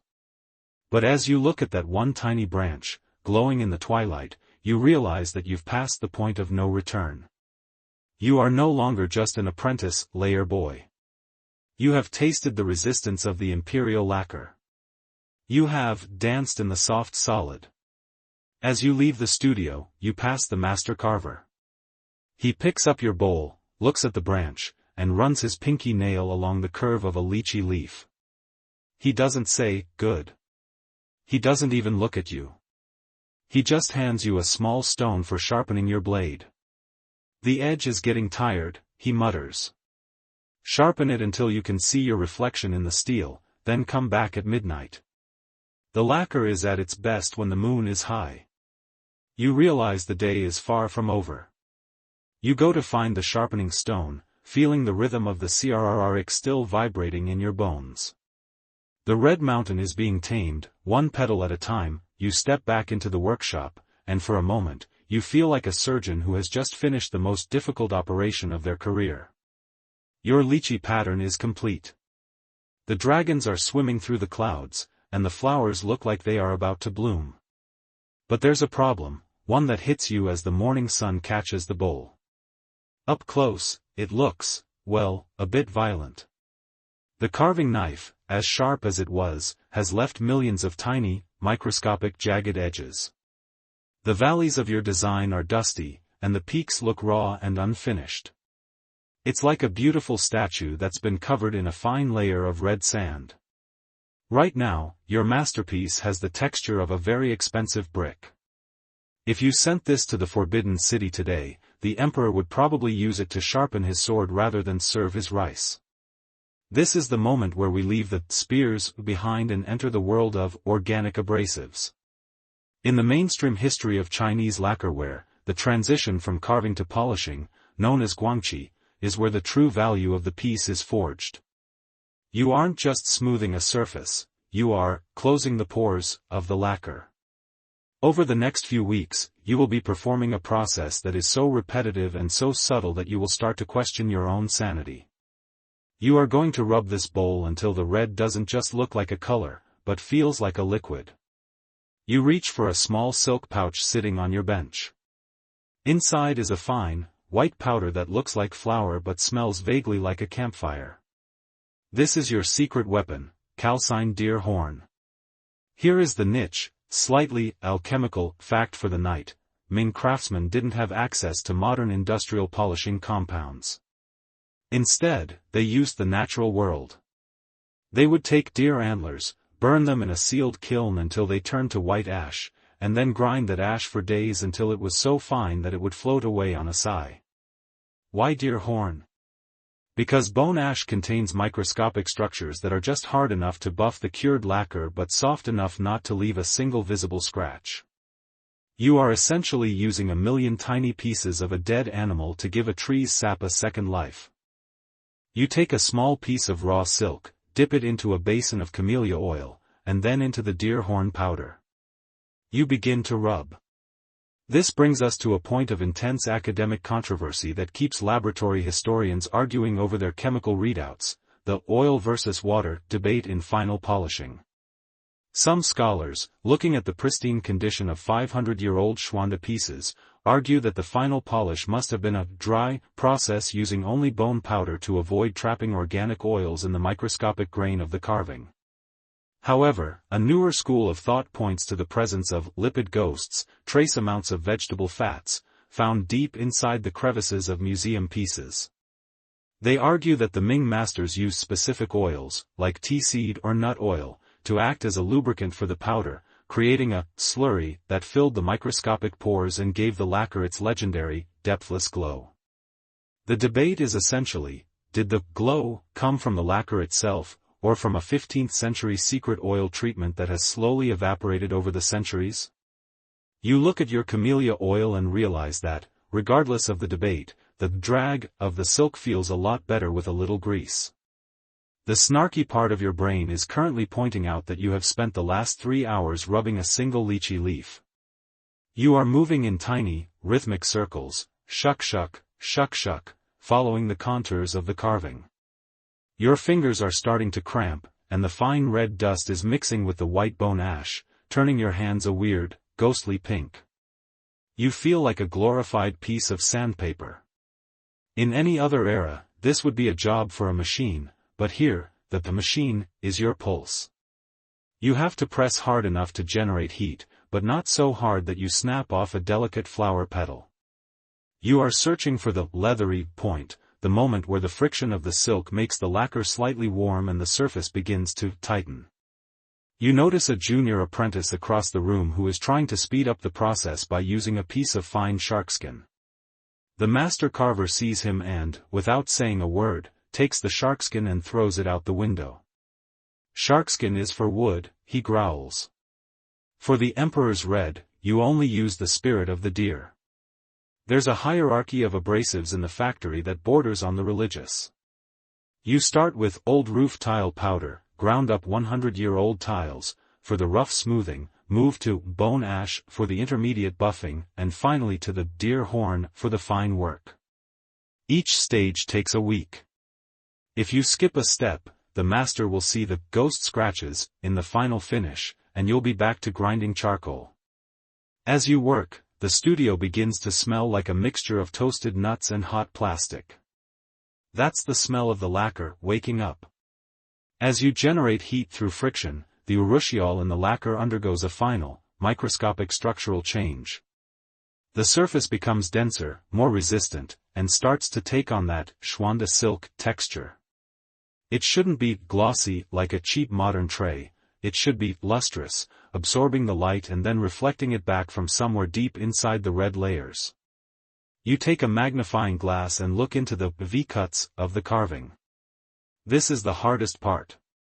You have to fold the silk into a needle-thin point to get the bone ash into the corners. If you leave the valleys rough, the shadows will look muddy. You rub until your eyes blur. You rub until the sound of the shuck-shuck becomes the only thing in the universe. You realize that this stage is about removing the hand of the artist. The carving was about the knife, the polishing is about erasing the marks of the knife. You are turning an object of art into an object of nature. By the afternoon gong, your bowl looks different. The violent edges are gone. The lychees now look soft, as if they are made of ripe fruit that has been magically turned to stone. The dragons look like they are actually moving through a mist, their scales catching the light in a rhythmic, shimmering sequence. But the master isn't satisfied. He comes by and breathes on the bowl. The moisture from his breath clears instantly. The spirit is still hiding, he says. The bone ash is for the eyes. Now, you must prepare for the horn. He hands you a new pouch, even smaller than the last. This one contains water buffalo horn powder, ground so fine it feels like cold air. You realize that you've just finished the first level of polishing, and you have 2 more, poverty-inducing, powders to go through before we even think about the final shine. Your arms feel like they are made of lead, and your fingertips are so smooth that you can no longer feel the grain of the workbench. You place the bowl on a fresh silk pad. It's starting to glow, catching the orange light of the setting sun. It looks like a ruby that has been buffed by the tides of an ocean for 1,000 years. You're exhausted, but you can't stop looking at it. The infinite loop of layering was a physical test, the carving was a technical test, but this polishing, this is a test of the soul. You are teaching yourself how to be as patient as the dear ash. You go to sleep dreaming of white powder and red stone, feeling the rhythm of the tiny circles still spinning in your palms. The skeleton is carved, the shadow is smoothed, and the fire is finally starting to glow. You're standing in the center of the polishing hall, and the air is so quiet you can hear the settling of the fine dust we've spent months trying to avoid. Your lychee pattern bowl sits on a small silk cushion, glowing with a soft, matte heat that looks almost like a piece of velvet stone. But as you look toward the heavy vermilion gates of the workshop, you feel a cold prickle of sweat that has nothing to do with the humidity. Today isn't about the charcoal or the silk pouches. Today is the day of the Nifu inspection. The Imperial Household Department has sent an auditor, a man whose sole job is to find the one microscopic reason why the last 6 months of your life should be considered a total waste. In the mainstream history of the Ming dynasty, the Imperial Household Department wasn't just a group of accountants, they were the absolute arbiters of taste and quality. During the Schwanda reign, the standards were so high that they bordered on the impossible. The emperor believed that every object in the palace was an extension of his own divine harmony, which meant that an imperfect bowl wasn't just a bad product, it was a disruption of the cosmic order. These auditors would inspect hundreds of bowls in a single afternoon, and their rejection rate was legendary. If a bowl didn't meet the Schwanda standard, it wasn't just sold at a discount to a merchant. It was ceremonially smashed and buried in a pit, ensuring that only perfection could ever be associated with the emperor's name. You aren't just facing a critic, you're facing a death sentence for your art. You watch as the auditor approaches. He doesn't look like an artist. He looks like a high-ranking military commander. He wears silk robes embroidered with silver clouds, and he carries a small, polished jade rod. He doesn't pick up your bowl right away. First, he just stands there, staring at it from different angles, letting the natural sunlight from the courtyard rake across the surface. This is the light trap. By letting the light hit the carvings at a low angle, he can see every tiny ripple, every uneven round-off in the lychee petals, and every microscopic scratch left by a careless piece of charcoal back in section 6. Here is the niche, slightly terrifying fact for the night: the most dangerous thing in your bowl isn't a crack or a chip, it's a breath. If, on day 47 of the layering process, a single microscopic air bubble was trapped under the wet lacquer, it would have stayed there, invisible, for months. But now, after the intense friction and heat generated by the bone ash polishing, that tiny pocket of air might have expanded. It creates a pockmark, a tiny, pin-sized depression that is only visible under a certain frequency of light. In the Imperial factory, a single pockmark was considered a breach of the skin, and it meant the piece was a failure. You realize that a stray eyebrow hair that fell from your face in July could be the very thing that ruins you in December.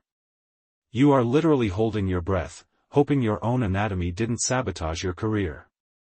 This brings us to a point of intense academic controversy that keeps Ming sociologists and historians arguing over their research papers, the coercion versus craftsmanship debate.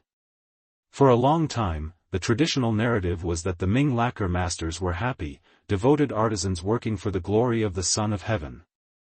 However, a newer school of thought, looking at the brutal quotas and the reject pits found in archaeological digs, argues that the Imperial factory was more like a high-end labor camp. They argue that the perfection we see in museums today was driven not by artistic passion, but by the sheer terror of imperial punishment. The debate is, was the Xuande Golden Age a triumph of human spirit, or a triumph of extreme bureaucracy? Did you rub that bowl for 10,000 hours because you loved the glow, or because you were afraid of what would happen if the light didn't bounce off it perfectly? You look at the auditor's jade rod and find yourself leaning toward the terror theory. The auditor finally picks up your bowl. He doesn't use his hands, he uses a pair of gloves made from the finest, softest white silk. He runs the jade rod along the rim. He is listening. He taps the side of the bowl with a bone ring on his finger. Tink. He waits for the echo to die down. Lacquer built up over 100 layers has a specific voice, a deep, resonant ring that sounds more like a bell than a piece of wood. If the sound is muddy, it means the layers haven't bonded correctly. If there's a buzz, it means there's a hidden crack in the ginkgo skeleton. The snarky part of your brain is currently pointing out that this guy hasn't even tasted a single grain of rice from this bowl, yet he's acting like he's judging the fate of a province. You've spent half a year on this object, your fingers are raw, your back is ruined, and this man is spending exactly 30 seconds deciding if it's worthy. He turns the bowl over, examining the base where the imperial mark will eventually go. He takes a magnifying lens, a piece of clear Burmese amber, and peers into the deepest valleys of the carving.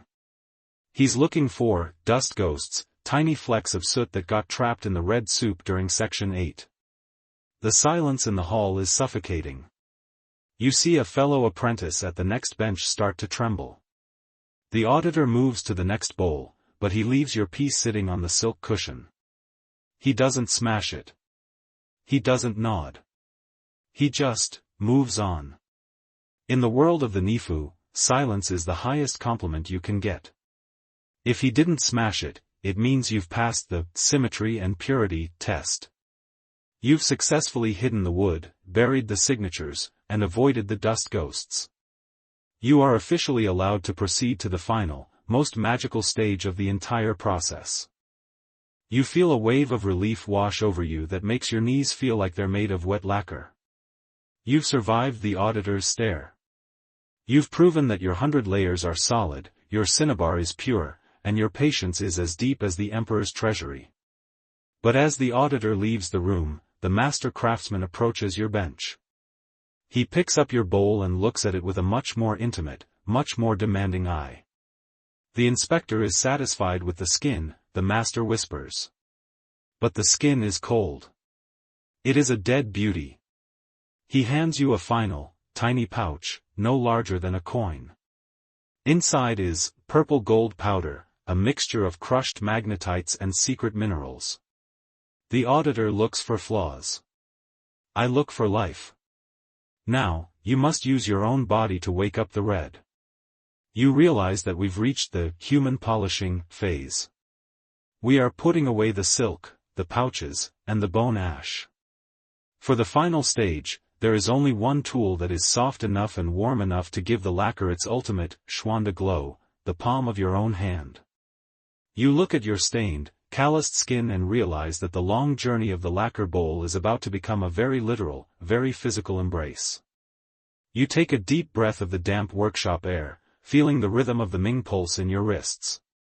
The inspection is over, the audit is passed, but the soul of the bowl is still waiting to be born. You pick up the purple powder, ready to rub your own life into the emperor's red. You are sitting in the absolute center of the workshop, and for the first time in 6 months, your workbench is eerily empty. The hair brushes have been washed in camphor oil and tucked away in their silk wraps. The stone basins of charcoal slurry have been emptied, and the pouches of bone ash are sealed. The only thing left is a single, small ceramic dish containing a powder so fine it looks like a trapped purple cloud, and the bowl itself, resting on a clean piece of imperial yellow silk. You look at your hands that have spent the last half-year itching, swelling, and being stained every shade from muddy amber to cinnabar red. You realize that you have become a different person since you picked up that ginkgo wood skeleton in section 1. Your skin is thicker, your pulse is slower, and your fingertips are so smooth you can barely feel the texture of your own tunic. Tonight, you aren't an apprentice anymore, you are a living tool. You are about to perform the human polish, the most intimate and magical stage of the entire Ming process. In the mainstream history of Chinese lacquerware, this final phase is known as shouamo, or palm polishing. It is the ultimate secret of the Schwanda masters. After all the abrasives have done their work, after the charcoal has leveled the surface and the deer horn has smoothed the grain, there remains a limit to what a tool can achieve. Silk is too rough. Bamboo is too hard. Only the human hand, with its unique combination of warmth, moisture, and fine skin texture, can coax the spirit of the fire out of the cinnabar. You are going to rub this bowl until the friction of your skin literally changes the molecular structure of the lacquer's surface. You are waking up the red. You take a tiny pinch of the purple gold powder, that mysterious mixture of crushed magnetites and cinnabar essence, and spread it across your palms. You don't use a cloth. You don't use a pad. You press your bare palm against the rim of the bowl and begin to rub. Swish hush. Swish hush. The sound is almost silent, a ghost of a noise compared to the grating of the charcoal. But you can feel it. The resistance is high. The lacquer is grabbing at your skin. Here is the niche, slightly bizarre, and highly exclusive fact for the night. In the Imperial Orchard Factory, the senior masters who performed the final palm polishing were treated like elite athletes or high-ranking concubines. For weeks before a major piece was finished, these men were forbidden from doing any manual labor that might callous their hands. They would soak their palms in warm milk and honey every night, and they were often required to wear silk gloves even while they slept. Their hands had to be as soft as a newborn's, yet as resilient as leather. You look at your own palms and realize you've been soaking them in lacquer for months. You aren't just rubbing the bowl, you are performing a 15th century version of skin-on-skin technology. This brings us to a point of intense academic controversy that keeps chemical historians arguing over their spectrometers, the lipid bond mystery. For decades, scholars have debated what exactly is happening during this final palm rubbing. Some argue that the Schwanda glow is a result of a microscopic chemical reaction between the natural oils in human skin, the sebum, and the urushiol in the lacquer. They believe the friction and heat melt the two together, creating an organic sealant that can't be replicated by any synthetic wax. Others, however, argue that this is a romantic myth. They insist that the palm polishing is purely mechanical, a way of using the finest sandpaper in nature, the ridges of your fingerprints, to perform a final, submicroscopic leveling of the surface. The debate is the glow a chemical marriage between man and tree, or just the world's most expensive fingerprint? You feel the heat rising in your palm, and you're pretty sure that whatever the scientists say, the bowl feels like it's starting to breathe with you. The snarky part of your brain is currently pointing out that you have spent the last 2 hours essentially petting a bowl. If the Emperor walked in right now, he'd see a grown man sitting in the dark, staring intensely at a piece of red wood while caressing it with a look of extreme concentration. It's an absurd image, but the results are undeniable. As you rub, the friction generates a gentle, steady heat. You can smell the camellia oil from the previous stage, cooking, into the lacquer. The red surface, which was a matte, velvety maroon when the auditor left, is beginning to shift. It's deepening. It's becoming translucent. You move your hand in long, rhythmic sweeps across the carved dragons. You have to be careful, your palm has to follow every curve of the lychee fruit and every scale of the dragon's tail. If you miss a spot, the glow will be uneven, and the master will know instantly. You rub until your arm feels like it's going to fall off.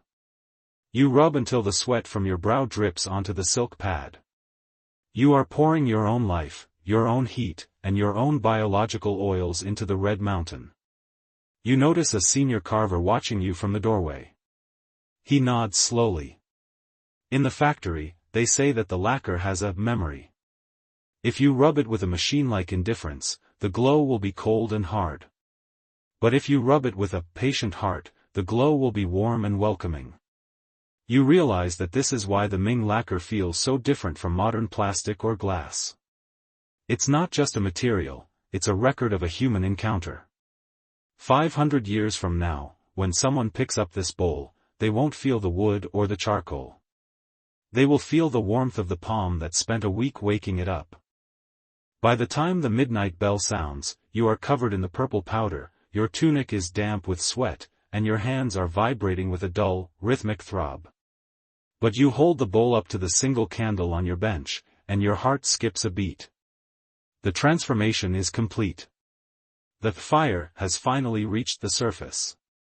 The red doesn't look like paint anymore, it looks like a liquid ruby that has been trapped in a solid form. When you move the bowl, the light seems to sink into the surface, traveling through the 100 layers of cinnabar and bouncing off the black foundation before returning to your eyes. It's a depth that is dizzying. It looks as if the bowl is filled with a dark, glowing wine even when it's empty. You run your finger along the rim one last time. It feels like silk. No, it feels better than silk. It feels like skin. You've successfully navigated the infinite loop, survived the auditor's stare, and mastered the human polish. The bowl is no longer an object. It has a soul, and that soul is a brilliant, unshakable imperial red. As you place the bowl back on its silk cushion, you realize that your job is almost done. The soul is born, but the name is still missing. Tomorrow, we enter the final, highest-stakes ceremony of all, the carving of the imperial mark. You've built the temple and awakened the god, now you have to sign the emperor's name on the bottom without a single tremor of the hand. You go to sleep feeling the heat of the friction still glowing in your palms, dreaming of a ruby that rings like a bell and a name that will outlast the dynasty. You're standing by the open window of the workshop, and for the first time in what feels like an eternity, you aren't looking at the bowl through a haze of charcoal dust or the steam of the shadow room. The morning light of late winter is crisp and unforgiving, but as it hits your masterpiece, the bowl doesn't flinch. It glows. That Schwanda red you've been chasing for half a year has finally arrived, looking like a pool of liquid rubies that has somehow learned to hold its shape. But the ritual isn't quite over.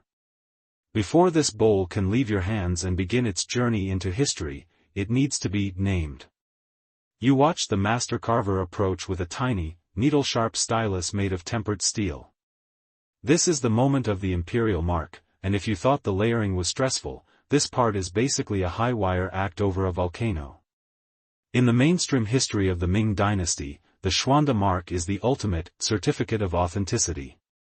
Unlike the messy, sprawling signatures of later periods, the Schwanda mark, De Ming Schwanda Nianji, was a masterpiece of minimalist branding. It consists of 6 characters written in a precise, regular script that mirrors the emperor's own handwriting.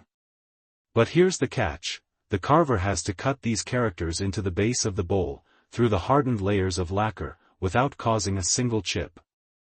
One slip of the stylus, one sneeze, or one heartbeat that's too loud, and the last 6 months of collective labor from dozens of craftsmen are instantly vaporized. You hold your breath as the stylus bites into the red skin, revealing the dark foundation beneath in a series of elegant, microscopic strokes. Once the characters are carved, you perform the gold burial.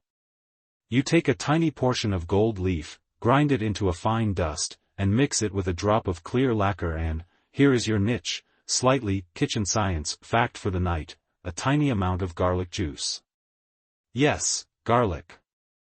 Ming craftsmen discovered that the sticky, sulfurous juice of a crushed garlic clove acted as a perfect natural adhesive for gold leaf, ensuring that the imperial mark would stay bright and unblemished for centuries. You rub the gold paste into the carved characters, and suddenly, the bottom of the bowl flashes with the emperor's name. It looks like a constellation of stars trapped in a red sky.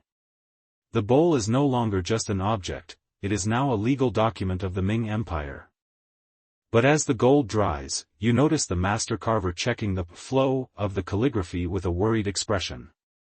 This leads us to a point of intense academic controversy that keeps art historians bickering in museum basements, the sequential mark mystery. For decades, scholars have debated exactly when these marks were applied. Some argue that the marks were carved into the wooden embryo before the first layer of lacquer was ever applied, and then, traced, through 100 layers of sap, a feat of spatial memory that seems almost supernatural. Others insist the mark was a post-production addition, carved into the finished, hardened surface. The debate matters because it changes how we view the Ming workshop. Was it a perfectly planned, top-down operation, or a frantic, high-pressure assembly line where the branding was the last thing they worried about? Looking at the crispness of the gold in your bowl, the last-second theory feels more likely, but in the Ming dynasty, secrets are the only thing more durable than the lacquer itself. The snarky part of your brain is currently wondering how much a shipping and handling fee would be for an item that takes 6 months to make. You watch as the imperial packers arrive. They don't just throw the bowl into a crate with some straw. They bring a box carved from aromatic cedar, lined with layers of padded silk and raw cotton. The bowl is wrapped in a specific type of acid-free paper made from mulberry bark, then tucked into its silk nest. You realize that you're witnessing the birth of the global luxury market. In a few weeks, this bowl might be sitting on a table in the Forbidden City, holding the emperor's favorite lychees. Or, it might be loaded onto one of Admiral Zheng He's massive treasure ships, destined to be a diplomatic gift to a sultan in Malacca or a king in East Africa. This brings us to the red streaming light of the Ming trade. While we often think of the Ming as isolationist, the Xuande era was a time of massive global reach. These lacquer bowls were the 15th century equivalent of a high-end designer watch or a luxury sports car. They were so much more durable than porcelain, which shattered if you looked at it wrong, that they became the preferred currency of the maritime Silk Road. You imagine your bowl sitting in the dark hold of a massive junk, surrounded by cloves, black pepper, and raw silk, crossing the Indian Ocean. It will survive the salt air, the humidity of the tropics, and the rocking of the waves, all because you spent 3 weeks in July hanging wet blankets in a shadow room to make sure the polymerization was perfect. You notice one of the senior apprentices looking a bit misty-eyed as the lid of the cedar box is closed and sealed with a heavy wax stamp. It's a strange kind of postpartum depression that hits the lacquer workers. You've lived with this bowl. You've rubbed your own skin oils into it. You've breathed its toxic dust. And now, it's going to a world where people will never know your name or the fact that you once had a rash that made you want to scream at the moon. To the emperor or a foreign king, this bowl is a miracle that appeared out of nowhere. They see the glow, but they don't see the charcoal. The snarky part of your brain is imagining the product review from 1435. 5 stars, beautiful red, but took forever to arrive. Also, why does it smell faintly of garlic? You smile to yourself, wiping the last traces of purple gold powder from your bench. The workshop feels incredibly empty now that the Red Mountain is gone. The gongs are sounding for the end of the shift, and the winter wind is beginning to howl through the rafters again. You've completed section 14 of your journey. You've seen the sap turn to stone, the stone turn to art, and the art turn to a global commodity. As you walk out into the courtyard, you see a fresh stack of ginkgo wood embryos being delivered by a canal boat. They are pale, light, and look like they've never seen a drop of sap in their lives. The master looks at you and points to the new pile. The emperor has ordered a set for the spring banquet, he says. Start the first seal before the moon rises. The cycle begins again. The rhythm of the Ming doesn't stop for your exhaustion. But as you look at your smooth, polished palms, you realize you wouldn't have it any other way. You've learned the secret of the fire, and tomorrow, you'll start building the next ruby. We have one final chapter to go, the moment where the bowl and the craftsman finally find their peace. You take a deep breath of the cold Beijing air and prepare for the final polish. You stand by the heavy vermilion gates of the workshop, watching the imperial caravan disappear into the swirling winter dust of Beijing. The cedar box, containing the ruby-red fruit of your 6-month labor, is now just a tiny speck on the horizon, moving toward the high, golden-tiled roofs of the Forbidden City. You turn back to your workbench, and for the first time in 180 days, the space feels unnervingly quiet. There is no charcoal scratching against the rim, no rhythmic swish-hush of the palm polish, and no smell of fresh cinnabar soup. The shadow room is empty, its damp blankets hanging limp like the ghosts of your fatigue. You sit down on your low stool, your back finally straightening, and you look at your hands. They are no longer red, no longer swollen, and no longer itching. They are smooth, polished by the very process that polished the bowl. You've successfully moved the story of a tree's heart into the emperor's hands, and tonight, you realize that while you were making the bowl was secretly making you. The mainstream historical fact you should hold on to as you close this chapter of your life is the sheer, unbelievable longevity of the Schwanda lacquerware. Because you followed every agonizing step, the seasoned wood, the pig's blood foundation, the 100 layers of slow-cured sap, the bowl you just finished is, for all practical purposes, immortal. Lacquer is one of the most chemically stable substances ever created by nature. It is resistant to almost every acid known to man, and it can survive being buried in damp earth or submerged in the salt of the ocean for centuries without losing its color. The pieces created in your workshop during the 1430s are the very same ones that today sit in the temperature-controlled cases of the British Museum and the Metropolitan Museum of Art. You haven't just made a dish, you've created a time capsule that will outlast the Ming dynasty, the Great Wall, and perhaps even the memory of the emperor himself. You run your fingers along the grain of the workbench, and you find a stray shaving of red lacquer, no larger than a fingernail. This leads us to an obscure and oddly poetic fact about the age of the ruby: lacquer never truly stops changing. Even though it feels stone-hard when it leaves the workshop, lacquer is a living material. Over the next 500 years, the urushiol will continue to clarify. The amber-colored resin that binds the cinnabar will slowly become more transparent, causing the red color to bloom and deepen as the centuries pass. A Schwanda bowl actually looks more vibrant and luminous today than it did the day it was presented to the emperor. You've planted a visual seed that will only reach its peak bloom long after you have turned to dust. You are an artist who paints for the eyes of the unborn.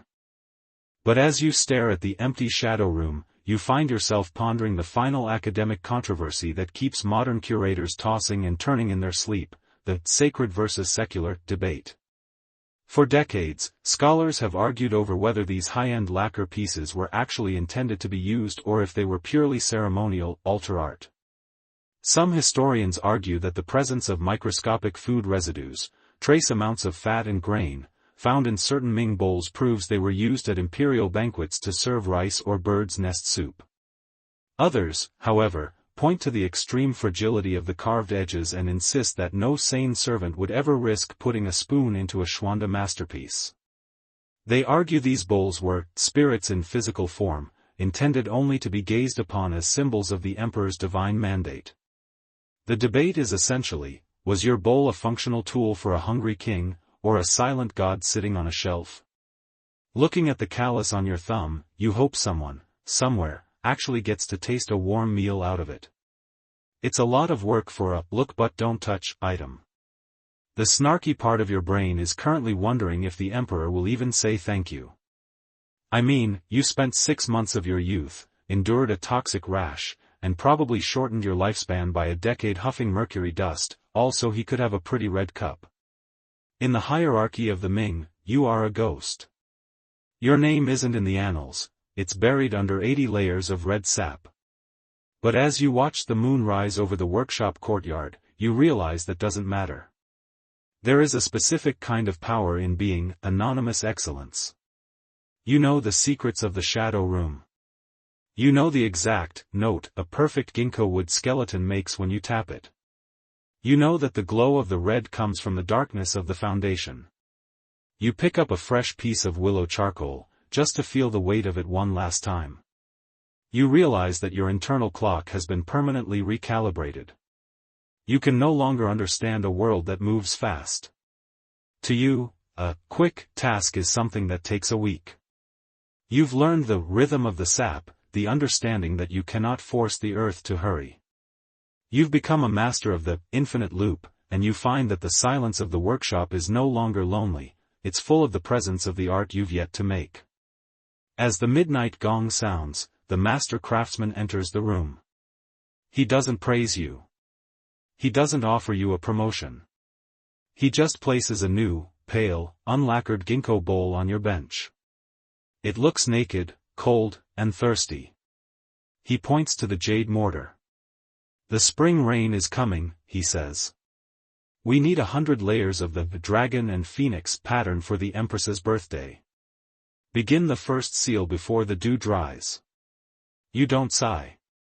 You don't complain about your back. You simply pick up the hairbrush, dip it into the clear, honey-like sap, and apply the first stroke to the wood. Shuck shuck. The cycle begins again. The rhythm of the Ming continues, one layer at a time, moving toward an eternity that only you can see. You are a builder of rubies, a polisher of fire, and a guardian of the slow-motion miracle.